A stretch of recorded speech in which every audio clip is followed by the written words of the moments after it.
अस्सलाम वालेकुम नाज़रीन, आप देख रहे हैं न्यूज़ टॉक। मैं हूं यशमीन जमाल। IMF के साथ स्टाफ लेवल मुआहदे के तय पा जाने के बाद हुकूमत इसे मुस्तहकम मईशत की अलामत जाहिर कर रही है, जबकि दूसरी जानब हुकूमत के अपने आदादोशुमार के मुताबिक रवा माली साल की दूसरी सहमाही में माशी ग्रोथ महज 1.7% तक रही है, जो कि गुज़िश्ता साल इस अरसे के मुकाबले में कम है। हुकूमत आम आवाम के लिए इस स्टाफ लेवल मुआहदे में कोई खास रियायत हासिल करने में भी नाकाम नजर आई है, जबकि IMF की जानिब से दी जाने वाली रियायत की पेशकश को भी रद्द कर चुकी है। हुकूमत का दावा तो मईशत की बहाली का है, लेकिन इसके बरक्स मुल्क की अहम फसलों की जो पैदावार है उसमें तकरीबन 8% की कमी देखने में आ रही है। कपास की फसल जो कि गुज़िश्ता साल 1.11 करोड़ बेल्स थी, वो इस साल 50% कमी के बाद महज 50,90,000 बेल्स रह गई है। इसी तरह गंदम की पैदावार में भी सालाना बुनियादों पर 11% की कमी आई है, जिसके बाद मुल्क में गंदम की कमी का खदशा जाहिर किया जा रहा है और इस कमी को पूरा करने के लिए हुकूमत को कीमती ज़र मुबादला के ज़खायर से $1 अरब की खतीर रकम खर्च करना पड़ेगी। इसके साथ साथ चीनी की पैदावार में भी 12% से ज़ायद की कमी रिकॉर्ड की गई है। ये मुल्क में पहले ही चीनी की कीमतें आसमान से बातें कर रही हैं और अक्सर बड़े शहरों में चीनी 180 रुपए फी किलो के हिसाब से दस्तयाब है, जबकि हुकूमत की जानिब से चीनी की मिल प्राइस 164 रुपए मुकर्रर की गई है। ऐसे हालात में आम आवाम के लिए आने वाले दिनों में जिंदगी मजीद कितनी मुश्किल होने जा रही है और हुकूमत को अवामी मुश्किलात में कमी लाने के लिए क्या इकदाम उठाने चाहिए, कुछ इसके हवाले से हम बात करेंगे। एट द सेम टाइम जैसा कि हम जानते हैं कि ईद के बाद एक बड़ी तहरीक चलाने के हवाले से बात की जा रही है। ईद के बाद ही ऑपोजिशन का कोई प्रॉपर ग्रैंड अलायंस जो है वो तश्कील पा जाएगा, वो कोई हतमी शक्ल इख्तियार कर जाएगा। इसको लेकर भी हम देख रहे हैं कि बातचीत हो रही है, तो ये कितना पॉसिबल होगा, क्योंकि जाहिर है नाकिदीन का तो ये ख्याल है कि इट्स अ नॉन स्टार्टर। बहुत से लोगों ने कहना शुरू कर दिया है कि मीडिया जमात जो ऑपोजिशन की जमातें हैं वो मीडिया ऑप्टिक्स के लिए बस साथ बैठती हैं, इससे ज्यादा बात आगे बढ़ेगी नहीं। तो ये कुछ सवालात हैं, इन पर बात करेंगे। हमारे साथ प्रोग्राम में मौजूद है सीनियर सियासतदान है, फॉर्मर फेडरल मिनिस्टर हैं, सेक्रेटरी जनरल है अवाम पाकिस्तान पार्टी के मिफ्ता इस्माइल साहब ने हमें ज्वाइन किया। बहुत शुक्रिया सर आपका, आपके वक्त के लिए। और लाइक आई सेड के कुछ माशी मामलात और फिर कुछ सियासी मामलात में आपसे उन पर बात करूंगी, लेकिन सर जो स्टाफ लेवल एग्रीमेंट है IMF का, यहाँ से जायजा मिशन चला गया, एग्रीमेंट के साथ चला गया और उसके बाद हमने देखा कि एज ऑलवेज, ये बात मैं हमेशा आपसे पूछती होती हूँ कि बड़ी मुबारकबादें दी गई। तो स्टाफ लेवल एग्रीमेंट हो जाए तो बस इसका मतलब ये होता है सर कि मईशत ठीक हो गई और हम मुबारकबाद डिजर्व करते हैं, गवर्नमेंट ने बहुत अच्छा काम किया है। शुक्रिया यशमीन। देखिए, स्टाफ लेवल एग्रीमेंट होना एक खुशाइन बात है। खुदा न खास्ता अगर ना होता स्टाफ लेवल एग्रीमेंट तो आज हम फिर एक मर्तबा दिवालिये के दहाने खड़े होते, डिफॉल्ट की बातें कर रहे होते। लिहाजा credit has to be given where credit is due, और हुकूमत को इस बात पे आई थिंक मुबारकबाद देनी चाहिए कि उन्होंने स्टाफ लेवल एग्रीमेंट कर लिया। इसमें मुझे कोई, मैं अपोजिशन में हूँ, मैं समझता हूँ कि इस हुकूमत ने वक्त ज़ाया किया है कौम को, मुल्क का। इस हुकूमत ने ये सिर्फ कुछ अशराफिया के जेब में है, लेकिन ये काम इन्होंने बहरहाल बेहतर कर लिया, चाहे वो हमारी आवाम की खातिर किया हो या अशराफिया की खातिर किया हो, लेकिन ये मुस्बत काम है। स्टाफ लेवल एग्रीमेंट होने से मतलब ये है कि अब आपको और कर्ज मिल जाएगा, और जब आपको पिछले कर्ज अदा करने के लिए नए कर्ज चाहिए होते हैं तो आपको कर्ज लेना जरूरी होता है। लिहाजा आप कर्ज लेने पे खुशी मना सकते हैं मजबूरन, क्योंकि हम एक्सपोर्ट्स नहीं बढ़ा सकते।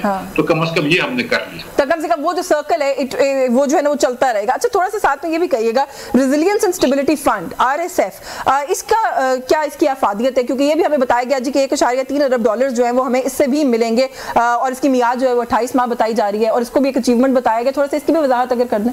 जो RSF है, जो क्लाइमेट के लिए पैसे दिए हुए हैं, क्योंकि ये जो मौसमी तब्दीली से जो पाकिस्तान में बारिशें ज़्यादा हो गई हैं, गर्मी ज़्यादा हो गई है और सैलाब आने लगे हैं, इसकी वजह से दुनिया के गरीब ममालिक में IMF कुछ इमदाद के पैसे देती है कर्ज पे, और हमको $1.3 बिलियन का दिया है। ये 28 महीने का प्रोग्राम है।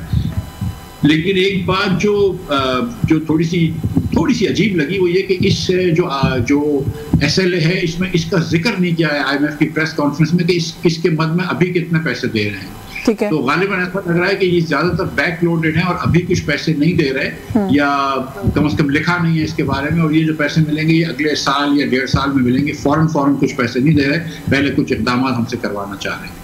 सही, हाँ ठीक है, लाइक यू सिंह बाकी उसके अंदर क्लैरिटी नहीं थी। अच्छा, थोड़ा सा क्योंकि IMF के हवाले से हम बात कर रहे हैं, वज़ीर आज़म साहब ने ये बताया हमें कि जो IMF है उन्होंने टैक्स कलेक्शन में कमी की एक पेशकश की थी, लेकिन उन्होंने कहा कि वो हमने कबूल नहीं की। इसको किस तरह से देख रहे हैं, क्योंकि बहुत से लोगों ने तो इसको इस तरह से रिसीव किया कि क्योंकि एक आम आदमी को शायद वो कोई बेनिफिट पास ऑन हो सकता था, तो प्राइम मिनिस्टर ने बहुत मैग्नानिमसली उसको रिजेक्ट कर दिया, रिफ्यूज कर दिया। मुझे नहीं पता कि IMF ने कौन से टैक्स कलेक्शन जो है वो उन्होंने कहा था कि वो 2.9 ट्रिलियन से आई थिंक आप कम करके 2.1 ट्रिलियन कर लें, कुछ इस तरह का वो था। तो हमने उसको मिड वे कहीं निगोशिएट किया, हमने कहा कि हमें इतनी कमी नहीं चाहिए टैक्स कलेक्शन टारगेट में। नहीं, देखें इस साल का टैक्स कलेक्शन टारगेट तो 1.3 या 1.39 ट्रिलियन है और हम उसकी तरफ जा रहे हैं। जाहिर है कि हमारा 700 बिलियन का शॉर्टफॉल है। हाँ। और ये जो पैसे आपने 17 अरब का नया टैक्स लगाया है महाना, जो बिजली पेट्रोल और डीजल के ऊपर जो 10 रुपए का और टैक्स लगाया है, तो इस पे मैंने सुना है कि हुकूमत ने ये वादा किया IMF को कि अगर आइंदा और मजीद पेट्रोल सस्ता हो जाता है, जिसके बड़ा इम्कानात हैं दुनिया में, तो पाकिस्तान नहीं करेंगे कि उसमें मजीद टैक्स लगा देंगे। तो वो जो पैसे हैं वो IMF हुकूमत चाह रहा था कि उसको कहीं और लगा दे, लेकिन IMF ने कहा नहीं, वो जो आपका टैक्स शॉर्टफॉल है उसकी मद में डालो। तो वो एक किस्म से मिनी बजट सा आ गया है। मुझे ये नहीं पता, मुझे ये पता है कि हुकूमत ने जायदाद बेचने वालों के ऊपर कुछ टैक्स कम करने की कोशिश की थी, जो IMF ने मना कर दिया है। आप देख लीजिए, चाहे वो चीनी एक्सपोर्ट करने की बात हो, चाहे वो सोलर के पैसे कम करने की बात हो, चाहे वो जायदाद के ऊपर एक्सपोर्ट के बेचने के ऊपर टैक्स कम करने की बात हो, हुकूमत जो है ना उसकी अव्वलीन तरजीह अमीर तरीन लोग होते हैं, चीनी के मिल के मालिकान या ये सरमायादार या फर्टिलाइजर कंपनीज को सब्सिडी देना। इनका कोई कॉन्सेप्ट नहीं है कि आवाम से क्या हो रहा है। इनका कॉन्सेप्ट ये कि जो बड़े बड़े घराने हैं पाकिस्तान के, वो खुश रहें। जी, अभी क्योंकि आप बात कर रहे थे पेट्रोल कीमतों में कमी के हवाले से, जो भी आपने बात की थी, थोड़ा सा उसके हवाले से भी, क्योंकि गवर्नमेंट ने उस टाइम पे ये मौकफ गवर्नमेंट के कुछ लोगों ने अपनाया था कि वो जो 10 रुपए की कमी है, गवर्नमेंट वो बिजली की अंदर कमी जो है वो करके वो रिलीफ आवाम तक जो है वो शायद पहुंचाना चाहती है। लेकिन अब ये बताया जा रहा है कि जो कमी है बिजली की कीमतों के अंदर भी, उसके लिए भी IMF नहीं माना और पर यूनिट 1 रुपए कमी जो है उसके लिए माना है, और उसी का ऐलान जो है वो हमने देखा है कि सामने भी आया है। तो गवर्नमेंट के वो आवाम के लिए आखिर में सिर्फ इतना सा ही रिलीफ रह जाता है, 1 रुपए का। मैं समझता हूँ कि पाकिस्तान की आवाम को एक तो तिजोरियां बनवा लेनी चाहिए। ये 1 रुपए का रिलीफ जो गवर्नमेंट देगी, शहबाज शरीफ साहब देंगे, उसको कहाँ रखेंगे? बिल्कुल। और दूसरा ये कि शहबाज शरीफ साहब की शान में 60 पेज का सप्लीमेंट निकालना चाहिए अखबारों में आवाम को। शुक्रिया कि ये 56 रुपए 64 पैसे की जो यूनिट बिजली देते हैं, उस पर 1 रुपए 18 पैसे कमी कर, मतलब मैं सलाम करता हूँ कि क्या बात है शहबाज शरीफ साहब की कि 1 रुपए 18 पैसे बिजली कम कर रहे हैं। और ये जो इन्होंने कहा कि हमसे इन्होंने जो अभी 17 अरब रुपया ले लिया, 10 रुपए डीजल और 10 रुपए पेट्रोल में कीमत बढ़ा के, तो उससे कहा था बिजली कम होगी, नहीं हुई। इन्होंने कहा था हम IPPs के मुआहदे चेंज करेंगे, उससे बिजली कम हो जाएगी, नहीं हुई। पेट्रोल, जो दुनिया भर में पेट्रोल और खाम तेल की कीमतों में कमी होती है, जब बढ़ जाते हैं तो हमसे फ्यूल एडजस्टमेंट चार्जेस में बिल लग जाते हैं। जब कम हुए 3-3.5 रुपए की वो कमी होने की थी, अब तक नहीं आई है, अल्लाह करे आ जाए। तो मुझे तो ये समझ में नहीं आ रहा किस किस्म की अकाउंटिंग कर रही है। अच्छा, किस किस्म की अकाउंटिंग भी कर रहे हैं और किस किस्म के दावे भी कर रहे हैं। गवर्नमेंट के जो दावे हैं कि हमने तो मईशत को ट्रैक पर डाल दिया है, इकोनॉमी बेहतरी की तरफ जा रही है, वो कहते हैं जी ये तो ऐसे थोड़े बहुत नाकिदीन हैं जो तरक्की की राह में जो है वो हाइल हो रहे हैं। उड़ान पाकिस्तान की बातें सर गवर्नमेंट कर रही है, और मैं और आप बैठ के यहाँ पे हमें शायद आवाम की हालत ज़ार नजर आ रही है, या हम ज्यादा पेसिमिस्टिक हो गए? देखिए, एक बात तो ये हुकूमत को ये खाम ख्याली सोचनी भी नहीं चाहिए कि वो खुदा न खास्ता हमसे या किसी भी पाकिस्तानी से ज्यादा मुहिब वतन है। अगर ये तरक्की कर रहे हैं तो हम उसके अंदर हायल नहीं होते, जब तरक्की नहीं होती तो उसकी निशानदेही करना हमारा फर्ज है। तो ये नहीं इनको सोचना चाहिए कि वो खुदा न खास्ता किसी भी पाकिस्तानी से, चाहे वो मुफ्ता इस्माइल हो या कोई पश्तून खातून हो या कोई बलोच खातून हो या कोई भी पाकिस्तानी इंसान हो, वो कोई किसी से ज्यादा मुहिब वतन होता है। तो कोई भी पाकिस्तान की राह में हायल नहीं होता।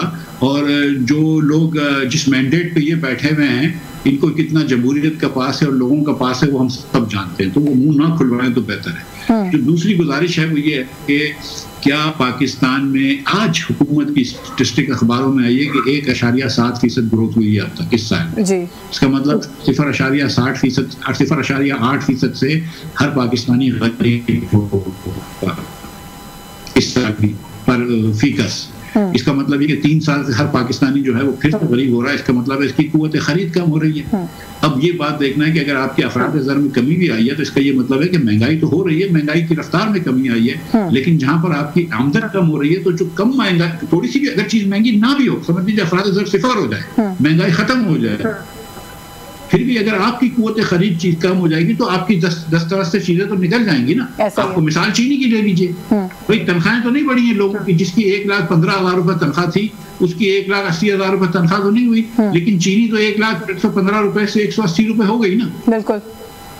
तो फिर आप क्या बातें कर रहे हैं? लेकिन हुकूमत तो सर उसको मानती भी नहीं है, वो तो रेत में सर दिए हुए है। वो कहते हैं जी कहाँ हुई 180 की, आपने पता नहीं स्टेटमेंट देखी है कि नहीं देखी है। फेडरल मिनिस्टर्स कहते हैं 160 रुपए की, पता नहीं वो वहां से कहाँ से खरीदते हैं। मैं और आप शायद किसी गलत दुकान पे जाते हैं चीनी खरीदने के लिए। मुझे 160 की जगह 165 की दिला दें, जितनी दिलाते हैं मैं खरीद लेता हूँ। चलिए एक्साइज के साथ, मतलब किसी बात ही कर रहे हो। हाँ वही मैं कह रही हूँ ना, रेत में सर देने के हिसाब से वाली जो है वो बात है सर। वैसे चीनी की क्योंकि आप बात करें, मुझे थोड़ा सा चीनी का भी समझा दें। चीनी पर ये क्या मामला है सर? हर सियासी जमात के दौर में हुकूमत में महंगी हो जाती है जब भी, तो जो अपोजिशन वाले होते हैं सर वो बड़ी तनकीद करते हैं। जब वही अपोजिशन इक़्तिदार में आती है तो चीनी महंगी करती है, फिर उसकी तावीलें देना शुरू कर देते हैं कि ये तो हमने इसलिए किया है। फिर हम देखते हैं जी कि वो पहले चीनी बरामद कर देते हैं, फिर उसको महंगा करके वापस मंगवाते हैं। ये क्या मामला है, ये क्या माजरा है?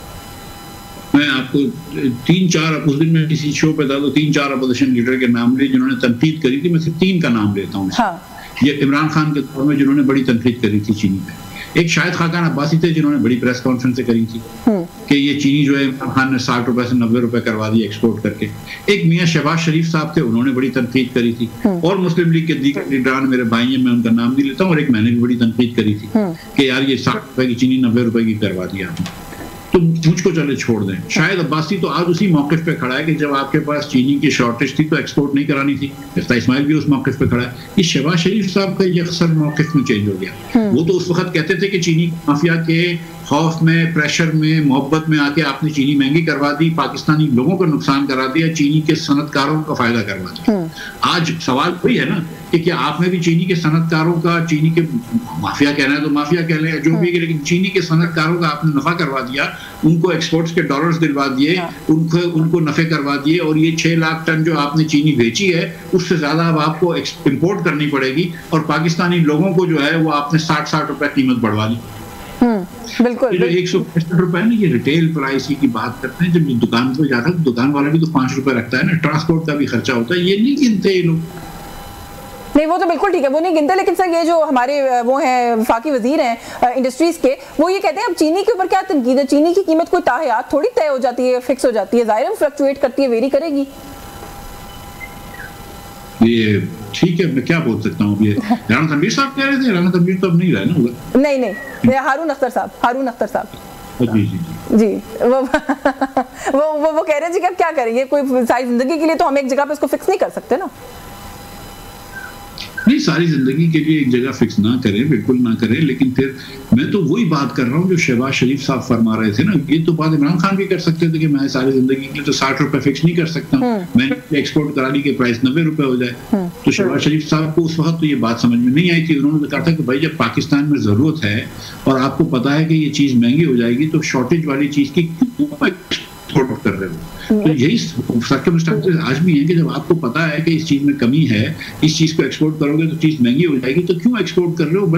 बिलखुसूस कि 3 महीने पहले यशवीन एक्सपोर्ट हुआ है और आज चीनी के कारखानदार ये कह रहे हैं कि यार इसको शक्कर को, रॉ शुगर को इंपोर्ट करो तो हम इसके अंदर रिफाइन करके बेचेंगे। तो बस फिर वो क्यों होता है वो आपने अभी अपने जवाब के स्टार्ट में जो है बता दिया। मुझे एक ब्रेक लेनी है, ब्रेक से वापस आके गवर्नमेंट ने कोई अच्छा काम भी किया कि नहीं किया वो भी जो है वो आपसे पूछने की कोशिश करेंगे। कुछ ऑपोजिशन के अलायंस के हवाले से भी बात करेंगे इस ब्रेक के बाद। हमारे साथ रहिए जी। वेलकम बैक नाज़रीन। ब्रेक पे जाने से पहले हम बात करें, हमारे साथ मिफ्ता इस्माइल साहब मौजूद हैं और जो चीनी वाला मामला है सर उसके ऊपर हमने बात की। आपने जो है सर ये सोलर वाला जो इशू था उसको लेकर मैंने देखा कि आपने बड़ा वो है कंसिस्टेंटली जो है वो सोशल मीडिया प्लेटफॉर्म्स के ऊपर जाके अपना मौक़िफ़ रखा। और अभी जो काबीना इजलास हुआ और उसके बाद ही फैसला किया गया कि अभी कोई डिसीजन नहीं होगा, स्टेक होल्डर्स को ऑन बोर्ड लेके उसके बाद जो कीमतें हैं और वो जो सारा मामला उसका तयन किया जाएगा। तो मैंने आपका ट्वीट देखा और आपने कहा कि गवर्नमेंट अवाम का जो प्रेशर रेट वर्क, गवर्नमेंट को बैक डाउन करना पड़ा। आपको लगता है कि वो जो बैक डाउन करना है उससे फायदा हासिल होगा? क्योंकि धड़ाधड़ लोगों से सोलर लगवाए गए, सोलर के बेपनाह फवाइद गिनवाकर और उसके बाद फिर जो मामला करने की कोशिश की जा रही थी वो ज्यादती थी, जैसे आपने खुद भी अपनी ट्वीट्स के अंदर एक्सप्लेन किया। ये अल्लाह ताला का करम है कि ये बात हमने उठाई है, अवाम पाकिस्तान ने उठाई है और ये अल्लाह का एहसान है कि मेरे ट्वीट्स के बाद बहुत सारे एंकरान ने, बहुत सारे अखबार में लिखने वालों ने मेरे ट्वीट के हवाले भी किए और बातचीत लिखी गई, बातचीत की गई। पाकिस्तान में एक संजीदा गुफ्तगू हुई है इसके ऊपर, पॉडकास्ट हुए हैं, मैंने भी कॉन्फ्रेंस की, दीगर लोगों ने बात करी, अवैस भाई ने, मेरा भाई अवैस लगाई, उसने भी बड़े ठोस जवाब दिए मुझे, आर्गुमेंट के साथ जवाब दिए, कोई गाली गलोच नहीं की, न उसने न मैंने, और एक मुस्बत इस पे डिबेट हुई। और उसके बाद मैं समझता हूँ कि अवाम, मेरी वजह से नहीं लेकिन अवाम के गुस्से से, कि भाई आप क्यों इस तरह बार बार पॉलिसी चेंज करते हैं, आप एक यू टर्न ले रहे हैं, आप इमरान खान राफला कहते थे यू टर्न लेने का, ये देखें आपने कैसी यू टर्न ली। और जो मैं कहता हूँ कि ये मतलब क्या सोलर पॉलिसी भी क्या वोट को इज्जतों की तरह होगी कि इस पे भी हम अक्सर यू टर्न ले लें, तो फिर उस पर हुकूमत पीछे हटी है। नहीं, लेकिन अभी सर उसको होल्ड किया है, अभी आपको इसमें से कोई बेहतरी निकलने की उम्मीद है? लेकिन आज आपका बिल जो है वो तो बच गया ना कम बढ़ने से। नहीं तो आपका समझ लीजिए कि औसतन जिसके घर पे लगा हुआ है 8-10 हज़ार रुपए का बिल बढ़ जाता, उसका 10-15 हज़ार रुपए महीना बिल बढ़ जाता।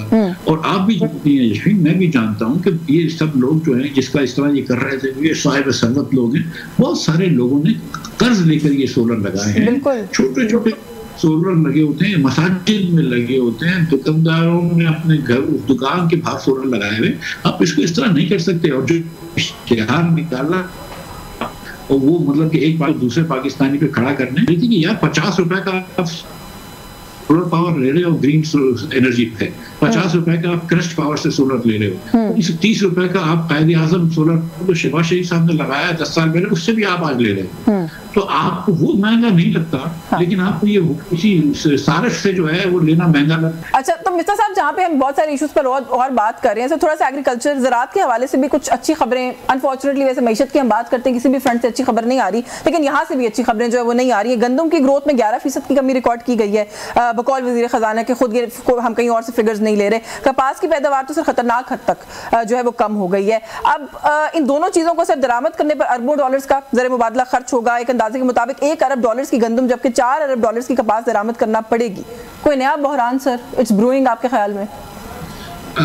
देखें, आप ये नंबर देने से कि ज़राअत कम हो रही है, इससे मतलब ये नहीं है कि आप मईशत की तरक्की में या ज़राअत की तरक्की में हाइल हो रही हैं। मतलब है कि आप ये सही शुमारियात बता रही हैं। इसको देखें कि पिछले साल क्या हुआ। पिछले 2 साल पहले शहबाज शरीफ साहब ने 2200 रुपए की जो हुकूमत गंदम खरीदती थी, अनाउंस करा कि हम 4000 रुपए की गंदम खरीदेंगे, 3900 रुपए। हमने तकरीबन 95 रुपए मन गंदम खरीदने की बात कर दी, 100 रुपए गंदम खरीदने की बात की, और आपने कहा कि हम गंदम 100 रुपए की खरीदेंगे, पंजाब हुकूमत और वफाक की हुकूमत, और 115 की बेचेंगे। जाहिर है आप गंदम 15 की बेचेंगे तो चक्की वाला जो है वो 15 रुपए अपने रखेगा, तो 130-135 रुपए की रिटेल प्राइस पे गंदम बिकेगी। जब 130-135 के ऊपर आटा बिकना शुरू हो गया तो बड़ी परेशानी हुई। मियाँ साहब भी गए, मरियम साहिबा भी गई, तंदूर के ऊपर गए कि भाई इतनी रोटी क्यों महंगी हो गई, भाई आटा क्यों महंगा हुआ? आटा इसलिए महंगा हुआ कि गंदम महंगी हो गई। गंदम किसने महंगी करी? शहबाज शरीफ साहब ने महंगी करी। फिर इन्होंने जो वादा किया था फार्मर से, वो इन्होंने वादा खिलाफी करी, बोला हम नहीं खरीद रहे। जब आपने कहा था, अच्छा उससे उस दरमियान क्या हुआ था कि जब आपने कहा था कि हम 100 रुपए की गंदम खरीदेंगे पर किलो, तो किसान ने अपनी जमा पूंजी लगा दी, उसने ज्यादा रकबा भी डाल दिया गंदम के ऊपर, और उसने महंगी महंगी खाद DAP खरीद के 4 मरतबा खाद, 2 मरतबा खाद डाली, 1 मरतबा DAP डाली, उसने पूरा उसमें सरमाया अपना लगा दिया कि अच्छी गंदम हो जाए, मुझे 4 पैसे मिलेंगे। उसकी जब गंदम हुई तो आपने गंदम खरीदने से इनकार कर दिया। गंदम की मार्केट क्रैश होकर 70 रुपए की आ गई। तो उसकी तो जमा पूंजी बेचारे की तबाह हो गई फार्मर की। अब ना उसके पास इतने पैसे ही नहीं रहे कि वो बीज खरीदे, तो चाहे वो चावल हो, चाहे वो गंदम हो, चाहे वो कपास हो, चाहे वो गन्ना हो, या चाहे वो मकई हो, सबकी प्रोडक्शन डाउन है। 5 मेजर क्रॉप की पाकिस्तान में प्रोडक्शन इस साल डाउन है। और इसका जो 5 देखें, अगर एक आध हो तो हम वेदर की बात कर सकते हैं, हम कोई सीट की बात कर सकते हैं, कुछ बात कर, लेकिन अगर 5 की डाउन है ना, तो इसका मतलब है कि हुकूमत की पॉलिसी में कहीं नुक्स है। If I'm not wrong sir, Punjab ने तो इस दफा सपोर्ट प्राइस अनाउंस करने से इनकार ही कर दिया ना, गवर्नमेंट ऑफ पंजाब ने। वो कह रहे हैं कि मार्केट कंपेटिटिव होगा। ठीक है, आप सपोर्ट प्राइस ना अनाउंस करें, लेकिन अगर एक मरतबा अनाउंस करें तो फिर उसके ऊपर तो पूरा वो करें ना। अगर आप अनाउंस ही नहीं करते शुरू में, तो आपने ठीक है, आपने बीज बोने के वक्त अनाउंस ही नहीं करी, चलो वो एक बात समझ में आती है। लेकिन अगर आप बीज बोने के वक्त अनाउंस कर देते हैं और फिर उसको वादा खिलाफी करते हैं, तो वो तो बेचारा मर गया। ठीक है, और उसके बाद फिर अब क्या हुआ कि 1.6 अरब डॉलर की, आपने 1 अरब डॉलर का, मेरा ख्याल है कि 1.6 अरब डॉलर की गंदम आपको इम्पोर्ट करनी पड़ेगी। आपको कपास तो जो आई है सो आई है, 5 मिलियन बेल्स कपास की अब कहते हैं ऑफिशियली हुई है, 1 आध मिलियन ऊपर हुई है, 1 आध मिलियन और बेल हुई है, क्योंकि वो टैक्स में चोरी हुई है तो नंबर नहीं आया। आपकी चावल की एक्सपोर्ट जो दो के बम्पर हुई थी लास्ट ईयर, लेकिन उस पर भी समय मैंने सुना है कि कमी आई है, क्योंकि फार्मर्स को आपने फार्म इकोनॉमी को आपने तबाह कर दिया। गन्ना भी कम हुआ है, फार्म इकोनॉमी को आपने तबाह कर दिया। तो ये मसला है जी। बिल्कुल सर। अच्छा, before I move on to some political questions, एक आखिर में ये इकोनॉमी से जुड़ा हुआ सवाल कि अगले बजट में सर गवर्नमेंट क्लेम कर रही है कि सैलरी क्लास को रिलीफ दिया जाएगा। मैं तो सच बताऊं, मैं डर गई हूं, मैं तो खौफजदा हो गई हूं। जब ऐसी बातें करते हैं तो उसके बाद फिर पता नहीं खुदा जाने क्या करते हैं। तो आप कहां से ये रिलीफ देंगे सर हमें? वैसे कोई आपको कोई वो हेड कोई चीज समझ में आती है? यशवीन आप जाती का के साथ तो मेरी छोटी बहन हो, लेकिन ये जाती कर रही हो। ठीक है। बिल्कुल रिलीफ दिया है हुकूमत ने सैलरी क्लास को। बिल्कुल देखें, ये जो काबीना के जो मेंबरान हैं, मेहनत कश हमारे सैलरी क्लास बुजुर्ग हैं, मुशीर हैं, special assistants to the prime ministers हैं, वजीर मुमलिकत हैं, इन तमाम के तमाम लोगों की तनख्वाह 188% बढ़ा दी गई। जितने MNAs हैं, MP, उनकी तनख्वाहें बढ़ाई हैं 300%। MPs पंजाब में हैं जो उनकी 500-500%, उनके पंजाब के वज़राओं की 900% तनख्वाह बढ़ा दी है। तो ऐसा नहीं है ना। तो यानी कि हमें सैलरी बढ़ाने के लिए जो है वो जाके वजीर बनने की कोशिश करनी चाहिए, फिर सैलरी बढ़ सकती है। लेकिन अब आपने जितना परसेंट इंक्रीज बताया वो मेरी सैलरी में तो होना नहीं है अदरवाइज। MNA और MP, देखिए एक जमाने में तो इलेक्शन जीतने पड़ते थे MNA MP बनने के लिए, अब तो वो भी नहीं करना पड़ता है। आसान हो गया। इलेक्शन नहीं लड़ना पड़ता, इलेक्शन तो लड़ना पड़ता है। इलेक्शन जीतना नहीं पड़ता, मैं कह रहा हूं। अच्छा, जीतना नहीं। अच्छा, बिल्कुल ठीक है, इलेक्शन जीतना नहीं पड़ता। हाँ बिल्कुल ठीक है, ये बात तो आपकी दुरुस्त है। अच्छा सर, ये इसके अंदर जहाँ पे वो ये कह रहे हैं, आपने भी कहा कि उन्होंने अपनी वज़रान ने तनख्वाहें बढ़ा ली हैं, वो ये भी कह रहे हैं कि हम सरकारी मुलाजमीन की तनख्वाहें और पेंशन में इजाफा नहीं करेंगे। ये वैसे मैंने पिछले साल भी बजट से पहले सुना था। देख लेते हैं, चल रहे हैं, वो भी देख लेते हैं। बहुत सारी चीजें ना ये आइंदा करने वाले होते हैं। मैं एग्जांपल देता हूँ कि दुकानों पे लिखा होता है कभी कभी आज नकद कल उधार। ये है कि आज टैक्स ले लो, कल मराद देंगे। आज हमने अपने लिए मराद दी थी, कल तुम्हारी मराद आएगी, कल नहीं आती है। And tomorrow never comes because tomorrow of course. अब जो मुस्लिम लीग नून हो गई है, मैं आपको सच बताऊँ, ये मुस्लिम लीग नून चेंज हो गई, ये ट्रांसफॉर्म हो गई है। आज हम करप्शन की बातें सुनने लगे हैं हुकूमत के अंदर, पंजाब में भी और वफाक में भी। अब ये मुस्लिम लीग नून वो मुस्लिम लीग नून नहीं रही है जो अवाम के लिए बातें करती थी। सर उसकी वजह से ये तो नहीं है कि मुस्लिम लीग नून में नून ही नहीं है एक्टिव। मुस्लिम लीग नून में अब जो है मतलब अब इख्तिदार की सियासत पे आ गए हैं, वो बस अपनी सेवा करने लगे, अवाम की सेवा छोड़ दी है। चले मैं एक क्विक ब्रेक ले लूं, ब्रेक से वापस आके आपसे पूछते हैं कि ये जो इख्तिदार की सियासत कर रहे हैं और अवाम की सेवा नहीं करने वाली हुकूमत है, उसके खिलाफ आप लोग क्या तहरीक चलाएंगे? ईद के बाद कोई चला भी रहे हैं कि नहीं? इस ब्रेक के बाद व्यूअर्स हमारे साथ थे। जी वेलकम बैक नाज़रीन, मिफ्ता इस्माइल साहब हमारे साथ प्रोग्राम में मौजूद हैं। ब्रेक से पहले सर जो हम बात कर रहे थे कि इक़्तिदार की जो है सियासत कर रही है पाकिस्तान मुस्लिम लीग नवाज, हम बहुत सारी बातें सुन रहे थे सर कि ऑपोजिशन जमातें आप सब लोग मिलकर कोई अलायंस बना रहे हैं, हुकूमत के खिलाफ किसी किस्म की तहरीक का भी जो है पोटेंशियली आगाज हो सकता है। ये मामला कहाँ तक सर पहुंचा है अभी? क्योंकि बहुत से लोगों का ख्याल ये है कि आप लोगों का वो जो अलायंस है वो एक नॉन स्टार्टर है, आप सब लोग किसी चीज़ के ऊपर एक पेज के ऊपर आ ही नहीं रहे हैं। देखिए, एक तो ये कि हमारी जो तहरीक की बात कर रहे हैं, तो तहरीक का मतलब ये नहीं है कि आप धरने देंगे और आप मतलब मारा मारी पे आ जाएंगे या जुलूस निकालेंगे। आपने देखा कि हमने अवाम पाकिस्तान ने ये जो सोलर प्राइसिंग पे जो ये लोगों के साथ ज्यादती कर रहे थे उस पर खड़े हुए हम। तो हम किस तरह खड़े हुए? हम ट्वीट्स के थ्रू खड़े हुए, हम फेसबुक के थ्रू खड़े हुए, हम प्रेस कॉन्फ्रेंस के थ्रू खड़े हुए, हम अखबार में, इंटरव्यूज में, पॉडकास्ट में, इदारियों के थ्रू खड़े हुए, सिविल सोसाइटी के अंदर बात करके खड़े हुए। तो आई थिंक ये भी एक इफेक्टिव चीज होती है। लेकिन हर पार्टी की अपनी सियासत है, हम खुदा न खास्ता किसी को नहीं बताएंगे कि किस तरह सियासत करनी चाहिए। गुजारिश ये है कि देखिए, हम लोग एक तकरीबन ड्राफ्ट पे एग्री हो चुके हैं, कंप्लीट एग्रीमेंट नहीं हुआ है लेकिन तकरीबन एग्रीमेंट हो गया है कि कानून की बालादस्ती और आइन की हुक्मरानी पे और आइन की बालादस्ती और कानून की हुक्मरानी पे हमको जमा होना है। ये इलेक्टोरल अलायंस नहीं है, हम किसी के साथ इलेक्शन में मिलकर नहीं लड़ेंगे। जमात इस्लामी, JUI, महमूद खान चिकज़ई साहब की PK मैप, हमारी पार्टी अवाम पाकिस्तान PTI, इन साइजों में भी बहुत फ़र्क है और ये इनकी सियासत में बहुत फ़र्क है। लेकिन इस वक्त हम ये समझते हैं कि पाकिस्तान को जो इस वक्त एग्जिस्टेंशियल खतरा है, आपके बलूचिस्तान में ट्रेन अगवा हो रही है, आपको KP में रोज़ एक तूफान बदतमीजी है, बच्चों की शहादतें हो रही हैं, हमारे फौजियों की शहादतें हो रही हैं, सिविलियंस की शहादतें हो रही हैं। हमको एक पेज पे पूरी कौम को आना चाहिए, सिर्फ अपोजिशन को नहीं। तो अपोजिशन को एक पेज पे लाके हमारी कोशिश ये होगी कि हुकूमत को भी एक पेज पे लाएं कि यार अपने ये जो छोटे छोटे सियासी मफादात और मुश्किलात हैं उसको एक तरफ रखो, ये वाले मसले को भी हल करो, और सियासी जो बहरान है उसको असल में हल करेंगे तो ये दूसरा मसला सर। लेकिन जो अपोजिशन की जमातें, आप लोग एक अलायंस बनाने की कोशिश कर रहे हैं, यही मशवरा जो पार्लियामेंट्री पार्टीज हैं अपोजिशन के आप लोगों के दरमियान उस ग्रुप के अंदर, सर उनको भी दें। पाकिस्तान तहरीक इंसाफ को आपको नहीं लगता कि नेशनल सिक्योरिटी कमेटी की मीटिंग में जाना चाहिए था जब सिक्योरिटी कंसर्न्स डिस्कस हो रहे थे जाफर एक्सप्रेस के बाद?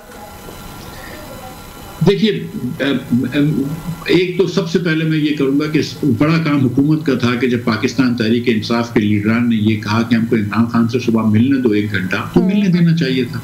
अच्छा। हुकूमत को ना कहना मतलब कितनी छोटी पैटी बात है। आप सोचिए कि मतलब हम इस लेवल पे आ गए कि यार नहीं, तुमको लीडर से तुम्हारे नहीं मिलने देते, जब आपको पता है कि पाकिस्तान तहरीक इंसाफ में खान साहब ही लीडर हैं और बाकी सब तो बेचारे फॉलोअर्स हैं। उनको आप मिलने देते 1-1.5 घंटा, तो आपको कौन सी क़यामत आ जाती? आपके पास ही कंसेंसस आ जाता ना, वो भी आके बैठ जाते। तो एक तो ये हुकूमत की पहली गलती हुकूमत की है, लेकिन हुकूमत ये गलती कर गई।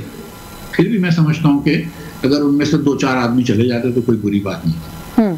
अच्छा, चले जाते तो बेहतर होता है इसके अंदर, लेकिन सर देखें ना, वो भी नहीं गए। और अच्छा चले, मुझे थोड़ा सा ये बताएं, आपने कहा कि धरना, तो मैं आपको ये बता रहा हूँ, तभी तो हमने अलग पार्टी बनाई है। हाँ। ये तो अपनी सियासत, अपनी सियासत चमका रहे होते हैं हर वक्त। हाँ। और मुल्क का तो कोई देख ही नहीं रहा है। मुझे बताएं, कोई सेंस था ना इमरान खान से मिलने देने का? हाँ। बड़ी गलती हुकूमत की है इसमें, मैं कहता हूँ। लेकिन एक मरतबा ये तो हुकूमत तो अनसेंसिबल हरकतें कर ही रही है ना। ये फरहान मलिक को पकड़ना कोई अच्छी बात थी, लेकिन उन्होंने ये कर दी गलती, तो फिर आप तो अच्छे बने।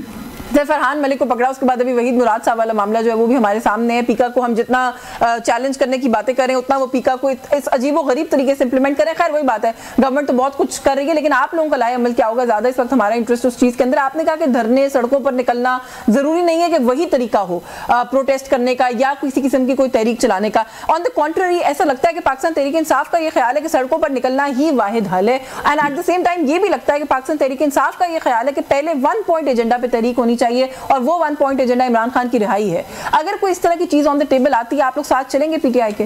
नहीं, मैं अभी से मना कर देता हूं आपको। मैं सिर्फ इमरान खान साहब की रिहाई का एजेंडे पे तो हम बिल्कुल तैयार नहीं होंगे। और अगर वो ये कहते हैं कि हमारा प्राइम एजेंडा है अलोंग विद अदर थिंग्स, लेकिन हमारा सबसे इंपॉर्टेंट या मेन एजेंडा यही है, फिर हमारा एजेंडा तो सिंपल है। हाँ। कानून की बालादस्ती और आइन की हुक्मरानी, कानून की हुक्मरानी और आइन की बालादस्ती, इसके अंदर हर चीज आ जाती है। इसमें खान साहब गलत तरीके से अरेस्टेड हैं और इनकार्सरेटेड हैं तो वो भी छूट जाते हैं, लेकिन खान साहब अकेले नहीं छूटते। बेगम यास्मीन राशिद साहिबा, डॉक्टर यास्मीन राशिद साहिबा भी छूटती हैं, इफ्तिखार चौधरी साहब भी छूटते हैं, फरहान मलिक साहब भी छूटते हैं, अब्दुल वहीद मुराद साहब भी छूटते हैं। तो मतलब ये कि मतलब इमरान खान के अकेले की तो हम ये नहीं कर सकते ना, वो इमरान खान की पार्टी जरूर करे।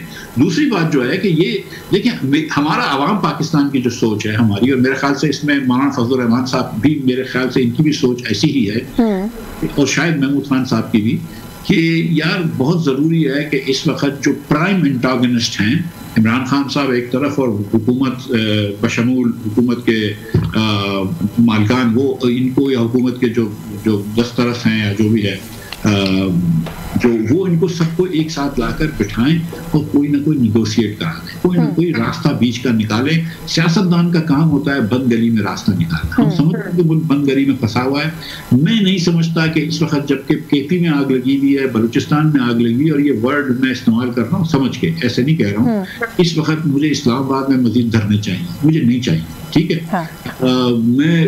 लेकिन मैं अगर समझता हूँ कि नहीं चाहिए, तो मैं समझता हूँ कि शहबाज शरीफ साहब को और इमरान खान साहब को भी ये बात समझनी होगी कि इस वक्त धरने नहीं होने चाहिए, और इसके लिए थोड़ा सा गिव एंड टेक करना चाहिए। लेकिन इमरान खान साहब बहरहाल ये इलेक्शन जीते हैं, और पाकिस्तान में कोई इलेक्शन ऐसा नहीं है कि जो शफाफ तरीन होता है, लेकिन इस इलेक्शन की बेईमानी एक नेक्स्ट लेवल की हो गई थी, और दूसरा आपने रसीदें दे दी। वो 18 के अंदर कम से कम फैज साहब ने ये तो करा था ना कि हम लोगों के मुस्लिम लीग के पोलिंग एजेंट्स कमरे से निकाल दिए थे, पता नहीं क्या किया उसने, पता ही नहीं चला। इस बार तो ये कमबख्तों ने 45 फॉर्म लेती है आरओज ने सबको दे दिया, रिटर्निंग ऑफिसर्स ने। उसके बाद आप पीछे चेंज करते हैं तो ये तो रसीदें लेके घूम रहे हैं। तो अब आपको थोड़ा सा इधर भी कुछ देना पड़ेगा। इस तरह से मुल्क नहीं चल सकते सर।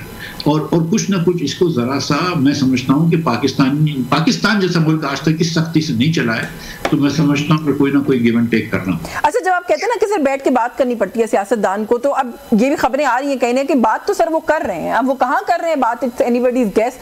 खबरें आ रही हैं कि अली अमीन गंडापुर साहब जो बड़ी हाई लेवल मीटिंग्स कर रहे हैं इमरान खान साहब की रिहाई के लिए। तो ये जो हाई लेवल मीटिंग्स होती है उसका मतलब आपको भी पता है, मुझे भी पता है, तो क्या जब आप कहते हैं कि बातचीत करना चाहिए सियासतदान को, तो is this what you mean? देखो, तो बेगम साहिबा की भी बात हुई है, बेगम बुशरा साहब जी उनकी भी बात हुई है, काफी सीनियर लेवल्स पे, हाईएस्ट लेवल नहीं हुई लेकिन सीनियर लेवल पे उनकी भी बात हुई है।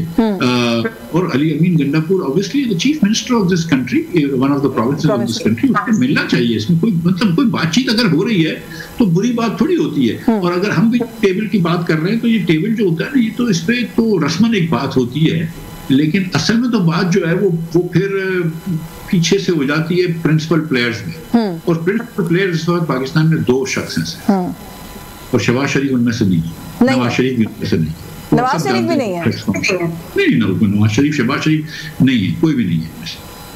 कौन है सर? अच्छा, इमरान खान। अच्छा चले, ओके, इमरान खान।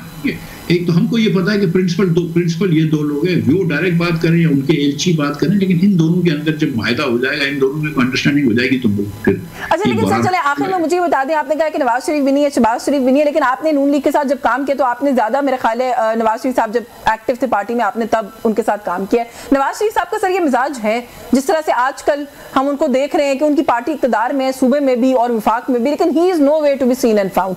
खुर्रम दस्तगीर साहब से किसी ने सवाल किया कल परसों, तो उन्होंने कहा जी कि ना उनकी तबीयत नासाज है ना कोई और मसला है, वो जब सही वक्त आएगा तो बोलेंगे। अब पता नहीं सही वक्त क्या है। देखिए, 13 से 18 में जब मियां नवाज शरीफ वज़ीर आज़म 13 से 17 में थे और उसके बाद शाहिद साहब को इन्होंने बनाया था, उस वक्त मियां साहब की पाकिस्तान में इलेक्टोरल पोजीशन और थी। मेरे से मियां साहब जो सरगोदा से शायद एक सीट लड़े थे, लाहौर से एक जीते थे और एक सरगोदा से जीते थे, 1.25 लाख वोट से जीते थे एक सीट, ठीक।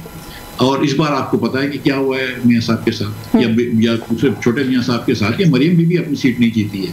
तो वो मॉरल जो मॉरल अथॉरिटी होती है ना आपकी, वो आपने खो दी है।